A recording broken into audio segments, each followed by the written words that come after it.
Estamos aqui, mais uma vez, senhor presidente, estamos aqui reunidos para acolhermos, para solenizarmos o lançamento da campanha da Fraternidade em 2012.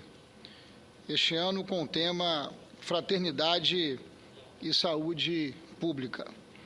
Na antevéspera de uma campanha que em 2012 fará 50 anos de uma caminhada muito exitosa e vitoriosa por tudo que tem representado, por sua capacidade, por sua capilaridade em nosso país, movendo mentes, movendo corações, sensibilizando e comprometendo a cada ano um número maior de brasileiros por esse tema tão caro a todos nós.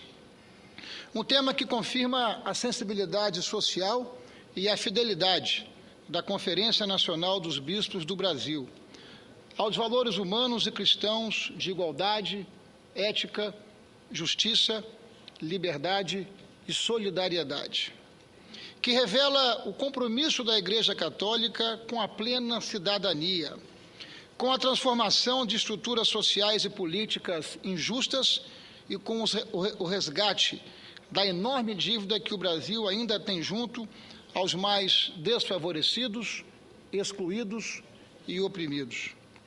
Este compromisso é renovado a cada ano, em campanhas memoráveis em defesa da Amazônia, dos povos indígenas e da preservação da água e do meio ambiente, como exemplo.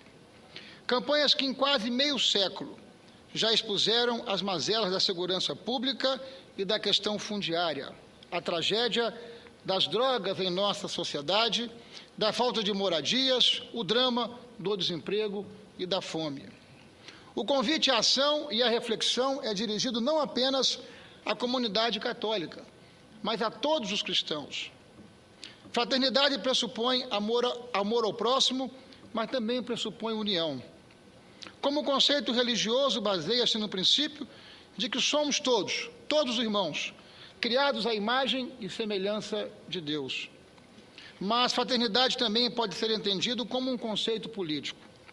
Ao lado da liberdade e da igualdade, é um dos princípios básicos da doutrina dos direitos humanos.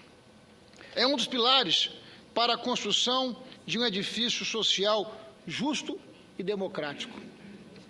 Daí a força política e a amplitude da campanha da fraternidade, multiplicada ao longo do ano em cada paróquia, em cada atividade pastoral e evangelizadora em todo o país.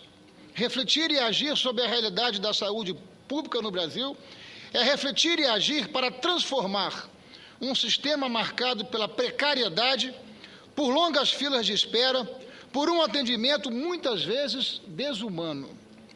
É lutar para amenizar a dor de milhões de brasileiros que sofrem com a falta de vagas, de equipamentos e remédios nas unidades públicas de saúde.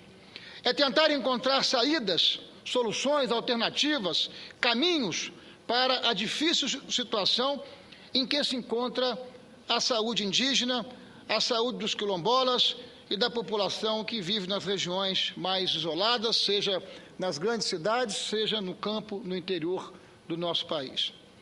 Pois esse é um desafio ímpar, um desafio cujo objetivo central é proteger o que temos de mais precioso, a vida. As soluções não são fáceis, sabemos bem.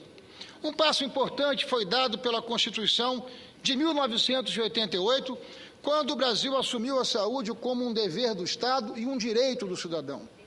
Os avanços conquistados a partir da implementação do SUS há 21 anos atrás são inegáveis. Entre eles, o Programa Saúde da Família, a redução da mortalidade infantil em mais de 60% e a excelência dos programas de vacinação e do controle da AIDS.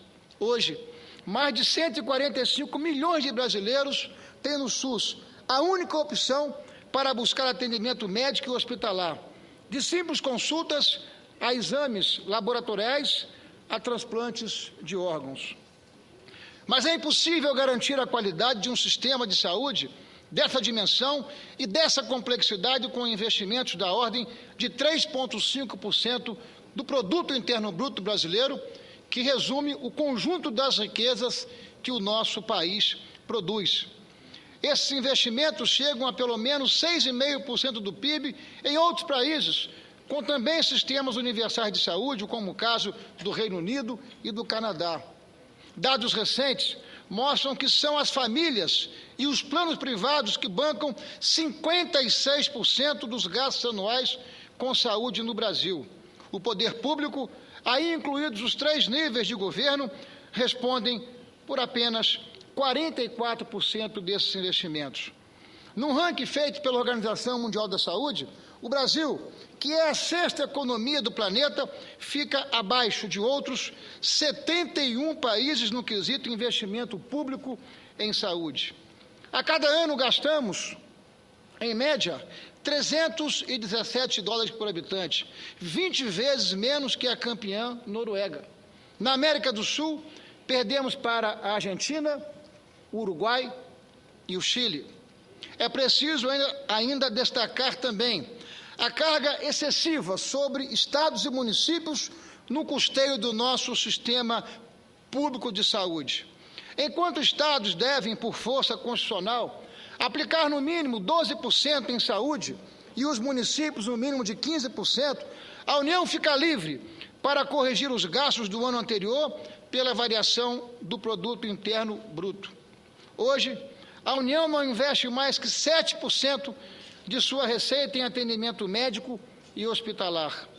Vale aqui lembrar que nos anos 90, a União chegou a contribuir com 75% a 80% de todos os recursos que financiavam o Sistema Único de Saúde. Hoje, contribui com menos da metade, com 43%. A conta vem pesando mais e mais sobre as costas dos estados, que respondem por 27% dos gastos com saúde pública, e dos municípios, que bancam 30%. Eu trago o meu testemunho pessoal. Tive a oportunidade de ser vice-governador ao lado do governador Paulo Artung, do meu queridíssimo estado do Espírito Santo. Quando chegamos ao governo em 2003, o governo federal financiava aproximadamente 2/3 da saúde pública em nosso estado, e os capixabas financiavam outro 1/3. Ao final do nosso governo, essa curva se inverteu. Os capixabas já financiavam 2/3 e a União, o governo federal, financiava 1/3. Quero crer que essa não seja apenas a realidade de meu estado, mas a realidade do conjunto dos estados federados. Esse desequilíbrio é ainda mais injusto se considerarmos a crescente concentração das receitas tributárias em torno da União. Por isso, a necessidade de reabrirmos a discussão sobre o subfinanciamento da saúde e a fixação de um percentual mínimo de gastos por parte da União. Esta é uma discussão, convém frisar, que está longe de ter sido encerrada com a regulamentação da Emenda 29 e a edição da Lei Complementar 141 em janeiro passado. Aliás, já se encontram nesta Casa outras propostas, inclusive uma de minha autoria, fixando um mínimo de 10% das receitas correntes brutas da União para gastos com saúde, ou seja, dando à União o mesmo nível de responsabilidade que tem estados e que tem municípios, porque a vinculação em razão da evolução do PIB, se considerarmos a evolução do PIB de 2,7 em 2011, nós teremos poucos recursos adicionais para que nós possamos ampliar, o Sistema Único de Saúde. Esta é uma luta histórica que precisa ser resgatada com maior celeridade. Temos a obrigação de questionar ainda o corte de 5 bilhões de reais no orçamento da saúde, questionamento inclusive levantado por Dom Raimundo Damasceno durante o lançamento nacional da campanha da fraternidade. É claro que de nada adianta multiplicar os investimentos no setor sem uma melhora significativa na administração desses recursos.